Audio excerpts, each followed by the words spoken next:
Magandang araw, Pilipinas! Welcome to CNS Vlogs PH. Mga katropa, ating alamin, ano nga ba ang kwento ni Gregorio Del Pilar? O verse, imahin ni Gregorio Del Pilar. Reverse, Philippine Centennial logo. 1898 to 1998. Ikasandaang sentenaryo. Philippine Centennial. Kalayaan, kayamanan ng bayan.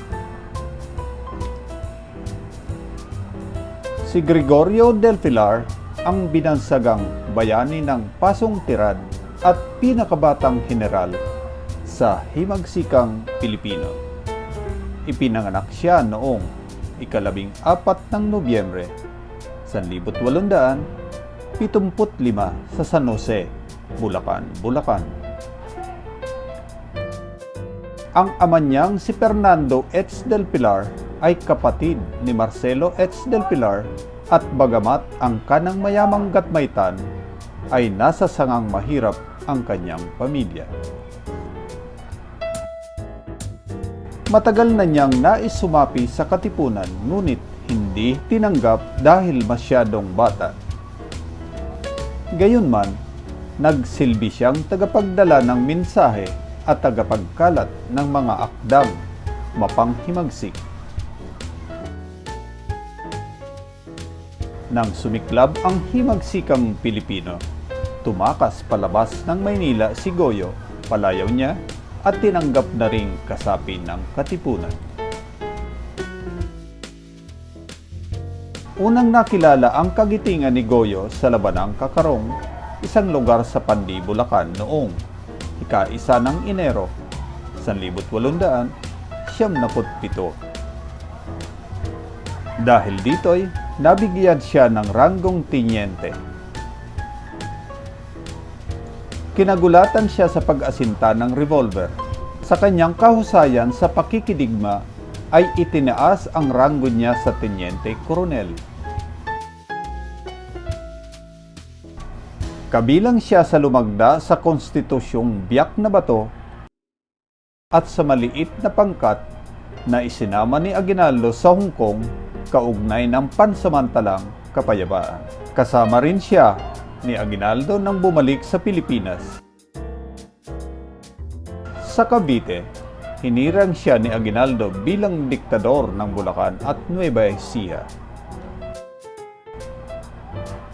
Sa loob naman ng madaling panahon, nakabuo siya ng batalyon at napasukon niya ang mga Espanyol sa Bulacan at Nueva Ecija.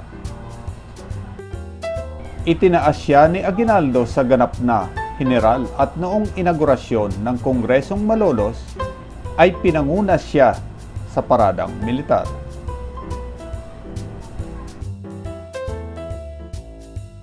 Kasama ni Aguinaldo si Goyo sa pag-urong mula sa Bayambang, Pangasinan hanggang makarating sila sa Ilocos Sur.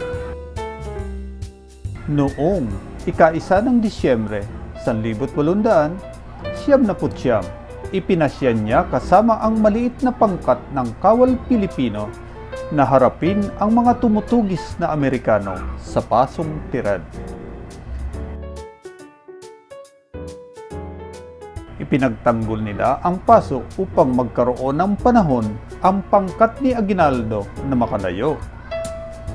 Kasama si Goyo sa mga nagbuwis ng buhay sa labanang iyon bago nakuha ang Pasong Tirad.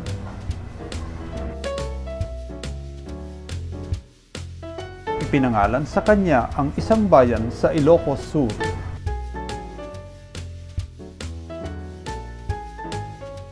At ang Fort Del Pilar, tahanan ng Philippine Military Academy sa lungsod ng Baguio.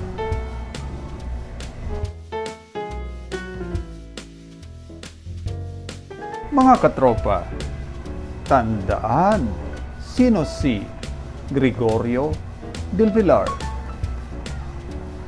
Unang nakilala ang kagitingan ni Goyo sa Labanang Kakarong ang binansagang bayani ng Pasong Tirad at pinakabatang general sa himagsikang Pilipino.